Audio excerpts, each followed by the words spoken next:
आज मैं आपसे एक सिंपल सा क्वेश्चन पूछती हूँ कि कभी आप बिजी रोड पे खड़े हों और आपने देखा हो कि कार एग्जॉस्ट से निकलता हुआ धुआं, तो वो जस्ट स्मोक नहीं होती, उसमें कार्बन मोनोऑक्साइड होता है, नॉक्स गैसेस होती हैं और हाइड्रोकार्बन्स होते हैं जो हमारी हेल्थ और इन्वायरमेंट को बहुत बुरे तरीके से डैमेज कर रहे हैं।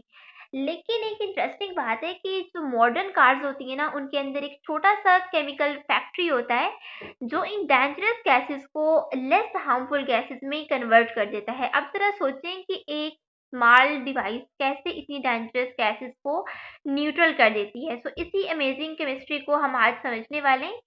So today's topic is 12.6 catalytic converters. So catalytic converters क्या होते हैं and how do vehicles reduce harmful exhaust gases. So ये हम आज की वीडियो में समझने वाले हैं। तो स्टूडेंट्स, गाड़ियों में एक डिवाइस होती है जिसका नाम होता है कैटालिटिक कन्वर्टर्स। ये व्हीकल एग्जॉस्ट सिस्टम का पार्ट होती है और इसका मेन पर्पस क्या होता है कि ये हार्मफुल गैसेस को ना लेस हार्मफुल गैसेस में चेंज करके ना इन्वायरमेंट में रिलीज करती है। हार्मफुल गैसेस जैसे कि carbon monoxide, NOx gases, hydrocarbons को ना ये लेस हार्मफुल गैसेस में चेंज करके, जैसे कार्बन डाइऑक्साइड, नाइट्रोजन और वाटर में चेंज करके ना इन्वायरमेंट में रिलीज करती है। अब एक छोटा सा क्वेश्चन कि अगर कैटालिटिक कन्वर्टर्स ना हो तो सिटी पोल्यूशन कितना ज़्यादा हो जाएगा। तो इसीलिए ये डिवाइसेस इन्वायरमेंट प्रोटेक्शन के लिए बहुत ज़्यादा इम्पोर्टेंट है। तो बेसिकली कैटालिटिक कन्वर्टर्स का स्ट्रक्चर कैसा होता है, अब थोड़ा सा स्ट्रक्चर को समझ लेते हैं कि कैटालिटिक कन्वर्टर्स जो है ना वो बने होते हैं, is made up of ceramic और metallic material with a honeycomb like structure. Catalytic converters usually ceramic या मेटालिक मटेरियल से बने होते हैं और इसका स्ट्रक्चर ना हनीकॉम्ब के जैसा होता है। अब हनीकॉम्ब के जैसा स्ट्रक्चर क्यों होता है? बिकॉज इसे ना सरफेस एरिया बहुत ज़्यादा हो जाता है और जब सरफेस एरिया ज़्यादा हो जाए ना तो रिएक्शन बहुत फास्ट हो जाता है। इसलिए हनीकॉम्ब स्ट्रक्चर के चैनल्स को एल्यूमिना की लेयर से कोट किया जाता है, इनर चैनल्स को कोट किया जाता है विद एल्यूमिना, जो प्रोवाइड करता है large surface area for the reaction. So alumina का काम क्या होता है कि ये लार्ज सरफेस एरिया प्रोवाइड करता है जहाँ पर कैटालिसिस अटैच हो सके। ओके, उसके बाद स्टूडेंट्स, कैटालिटिक कन्वर्टर्स में ना नोबल मटेरियल्स यूज होते हैं। अब नोबल मटेरियल्स कौन से यूज होते हैं? प्लैटिनम, रोहोडियम, ये नोबल मटेरियल्स यूज होते हैं कैटालिटिक कन्वर्टर्स के अंदर। अच्छा, उसके बाद these materials catalyze three important redox reactions that remove harmful gases from vehicle exhaust. Okay, so इसको ना थ्री वे कैटालिटिक कन्वर्टर्स भी कहा जा सकता है। अच्छा, थ्री वे का मतलब क्या है कि ये तीन हार्मफुल गैसेस को ना कन्वर्ट करता है। सो थ्री वे का मतलब है कि three way catalytic converter convert करता है हार्मफुल गैसेस को, जिनमें कार्बन मोनोऑक्साइड है, नॉक्स गैसेस और हाइड्रोकार्बन से, इनको ये लेस हार्मफुल गैसेस में चेंज करता है, जैसे कि carbon dioxide, nitrogen and water. अच्छा, उसके बाद बात करते हैं कुछ इंपॉर्टेंट रिएक्शंस की कि ये जो मटेरियल्स होते हैं ना, नोबल मटेरियल्स, इनको ना हम रिसाइकल या रीयूज़ कर सकते हैं। इनको दोबारा से रिकवर कर लिया जाता है या फिर रिसाइकिल कर लिया जाता है।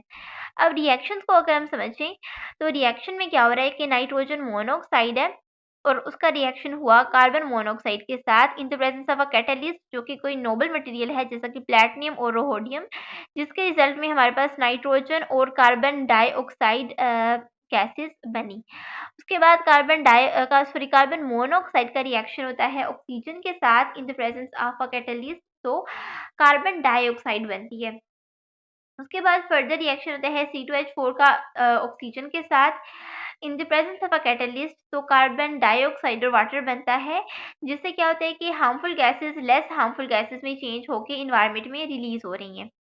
अच्छा, उसके बाद एक इम्पॉर्टेंट क्वेश्चन डिस्कस करते हैं कि why are expensive noble materials used for catalysis in converters?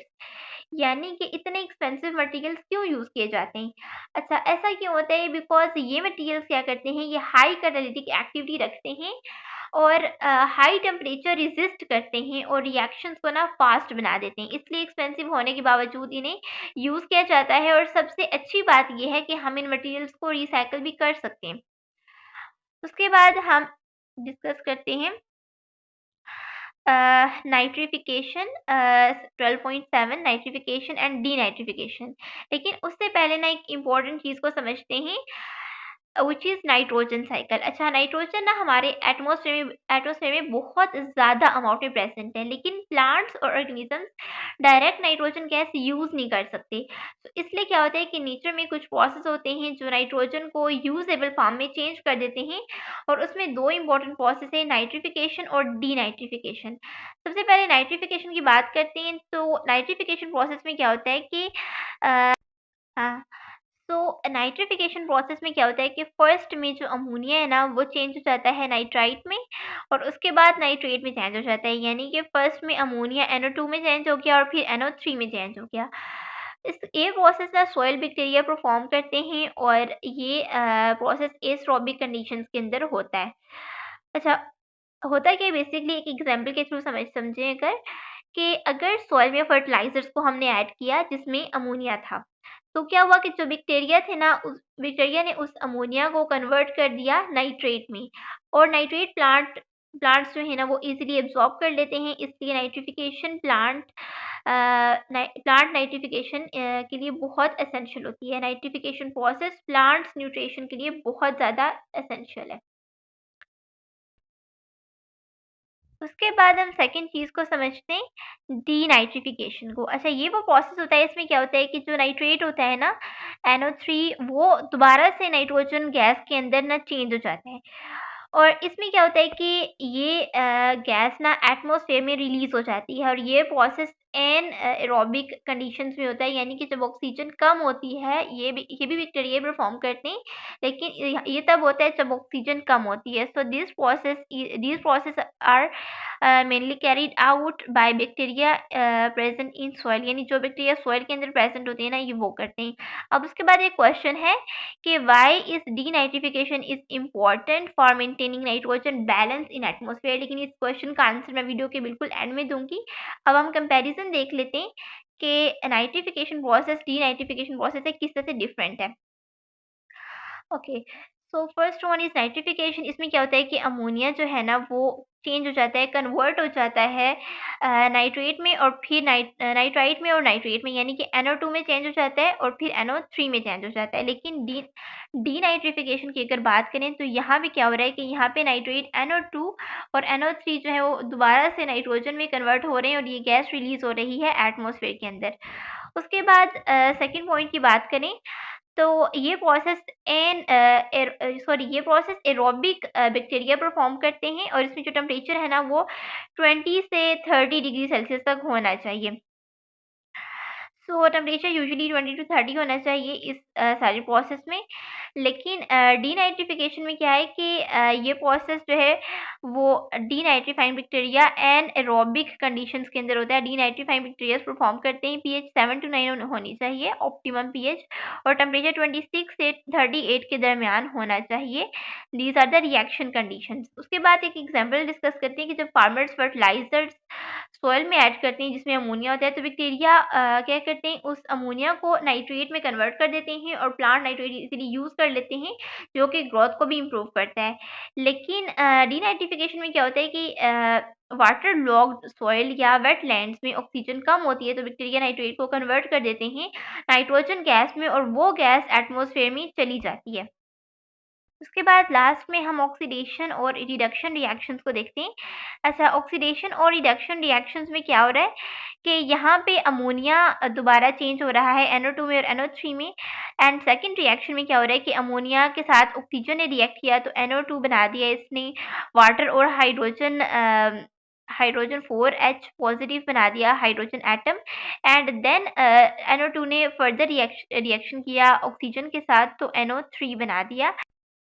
Okay, so reduction की अगर हम बात करें तो यहाँ पे क्या हो रहा है कि NO3 जो है ना वो NO2 में चेंज हो रहा है, NO2 आके NO में चेंज हो रहा है, NO आगे N2O में, और आखिर में हमारे पास जो है ना वो सिंपल नाइट्रोजन गैस बन रही है। इसी तरह सेकेंड रिएक्शन में क्या हो रहा है कि NO3 के अंदर 10 इलेक्ट्रॉन्स ऐड हुए हैं और विद 12 हाइड्रोजन, इसके रिजल्ट में हमारे पास नाइट्रोजन और 6 वाटर बने। तो दिस इज रिडक्शन रिएक्शन। अब आते हैं क्वेश्चन के ऊपर। सो इस क्वेश्चन में बताया जा रहा है कि डीनाइट्रिफिकेशन इंपॉर्टेंट है for maintaining nitrogen balance in the atmosphere, why? So अगर डीनाइट्रिफिकेशन ना होना तो सोइल में नाइट्रेट्स कंटिन्यूसली अकोमुलेट हो जाएं और एटमॉस्फेयर में नाइट्रोजन का बैलेंस डिस्टर्ब हो जाए। इसलिए डीनाइट्रिफिकेशन नाइट्रोजन को एटमॉस्फेयर में वापस भेजकर बैलेंस मेंटेन करता है। तो स्टूडेंट्स, बोर्ड एग्जाम के लिए ये बहुत इंपॉर्टेंट टॉपिक है। एंड स्टूडेंट्स, केमिस्ट्री सिर्फ फार्मूलाज और रिएक्शंस का नाम नहीं है। केमिस्ट्री एक्चुअली इन्वायरमेंट को प्रोटेक्ट करने का नाम है। कैटालिटिक कन्वर्टर्स पोल्यूशन कम कर देते हैं और नाइट्रोजन साइकिल अर्थ पर लाइफ मेंटेन करता है। तो जब आप केमिस्ट्री समझते हैं ना तो सिर्फ आप एग्जाम पास नहीं करते बल्कि नेचर के हिडन सिस्टम को समझना स्टार्ट कर देते हैं। So keep learning, keep questioning, because curious student ही फ्यूचर साइंटिस्ट बन सकते हैं। सो अल्लाह हाफिज़, see you in next lecture and don't forget to subscribe Passionate brain.